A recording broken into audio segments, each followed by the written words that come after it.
Bapa di dalam surga, kami sungguh bersyukur, berterima kasih kepadamu Tuhan untuk hari yang baru yang Engkau anugerahkan bagi kami di saat ini. Sebentar ya Bapa yang baik, kami ingin menikmati firman-Mu. Bukalah hati dan pikiran kami Tuhan, agar firman-Mu yang kami dengarkan sungguh-sungguh menjadi hidup di dalam kehidupan kami. Terima kasih Bapa yang baik, dalam Yesus Kristus kami berdoa dan bersyukur. Amin. Bapak Ibu saudara-saudari yang terkasih, firman Tuhan bagi kita di pagi hari ini tertulis di dalam kitab Perjanjian Lama, yaitu Amsal pasal yang keempat ayat yang ke-23. Amsal pasal 4 ayat yang ke-23, beginilah bunyinya.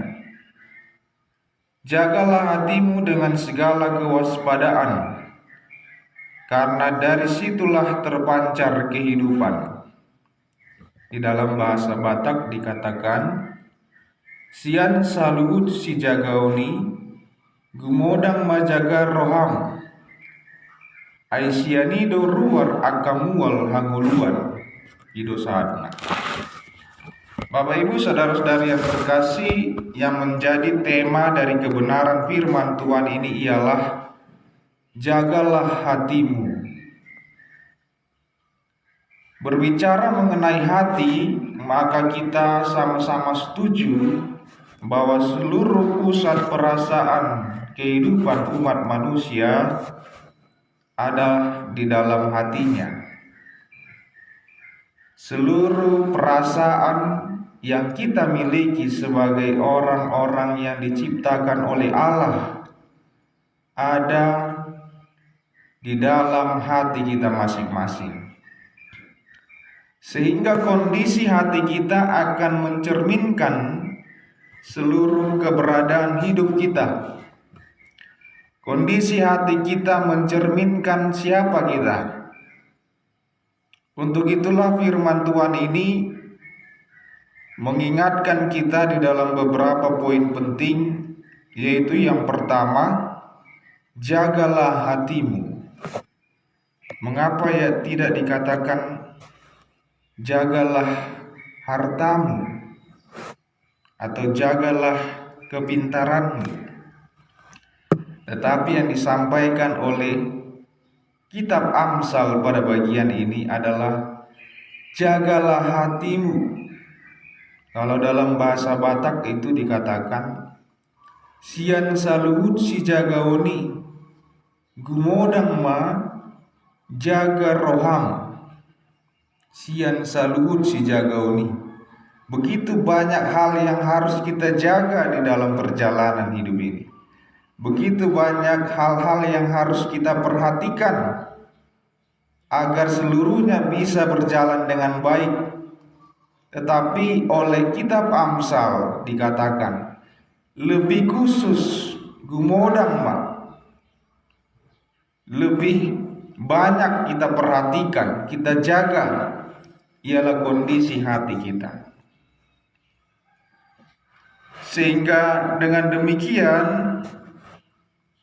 kita akan mengkondisikan apa yang dikehendaki Allah di dalam hati kita masing-masing, bukan kondisi diri keinginan pribadi kita. Oleh karena itu Amsal juga melanjutkan poin yang kedua, karena dari situlah terpancar kehidupan. Maka ada sebuah ilustrasi mengenai kondisi hati ini, sebuah ceret yang berisi teh manis tidak mungkin mengeluarkan kopi yang pahit. Sebaliknya, kopi tidak mungkin mengeluarkan teh manis di dalam sebuah ceret. Itulah gambaran kondisi hati kita, bahwa ketika kita memiliki kondisi hati yang dikendalikan Allah melalui Roh-Nya yang kudus, maka kita sebagai orang-orang yang percaya, kita mencerminkan apa yang dikehendaki Allah di dalam hidup kita. Kita mencerminkan apa yang Tuhan mau di dalam hidup kita, bukan semata-mata keinginan pribadi kita. Maka sebenarnya ketika kitab Amsal ini berbicara mengenai hati setiap orang, dia berbicara dari sisi kelemahan yang sering dialami, ditemui oleh masing-masing orang di dalam hidupnya.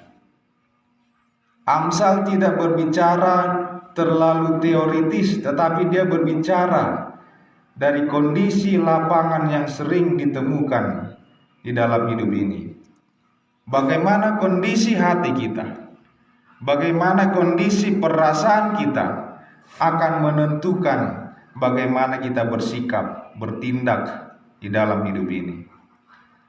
Begitu bahagianya orang yang mampu bukan oleh dirinya sendiri menguasai hatinya, tetapi mau meminta tuntunan pertolongan daripada Roh Kudus supaya seluruh keberadaan hidupnya, secara khusus kondisi hatinya, dikendalikan oleh Allah.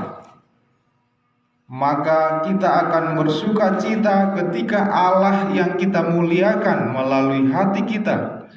Kita akan berbahagia ketika kita memuliakan Allah melalui seluruh tingkah laku keberadaan hidup kita. Bapak, Ibu, saudara-saudari yang terkasih, itulah sebabnya dikatakan tadi di dalam bahasa Batak itu begitu jelas. Sian saluhur si jagaoni, kumodang ma jaga roham, aisiani doruar akang mual hanguluan. Jadi sumber hidup itu sendiri, sumber kehidupan kita di dalam menjalani hidup ini adalah ketika kita dimampukan menjaga hati kita masing-masing. Kiranya Allah memberkati kita.